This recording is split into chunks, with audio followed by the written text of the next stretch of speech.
La tisane de l'hiver par les lutins herboristes. Pour des humains lucides et vaillants pendant la saison d'hiver, dans un film. Direction aujourd'hui les combles de la médiathèque La Pléiade. Là-haut, tout là-haut, des lutins ont pris possession des lieux.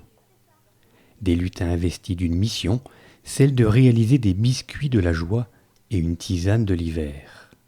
Un atelier proposé par Anne et qui sentait bon les épices, l'hiver donc, et les fêtes de Noël. Alors, tout ça pour fortifier les humains. Donc je me suis entourée de petits lutins cet après-midi parce qu'il paraît que les lutins, justement, les enfants ont cette capacité de connaître les lutins, de connaître leur langage, leur sensibilité. Donc je me suis entourée des enfants pour confectionner ces recettes. Des recettes issues de traditions ancestrales, réalisées dans les règles de l'art par ces enfants devenus l'instant d'une après-midi des petits lutins.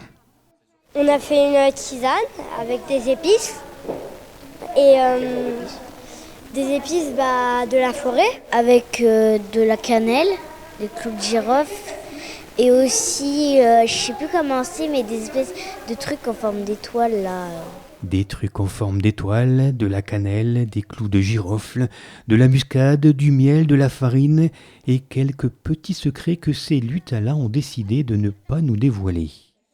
On ne sait pas ce qui peut arriver parce que les lutins sont dans l'air et si on est sympa, si on est discret, gentil et travailleur, les lutins peuvent nous donner des coups de main à tout moment. C'est la couleur qu'il faut.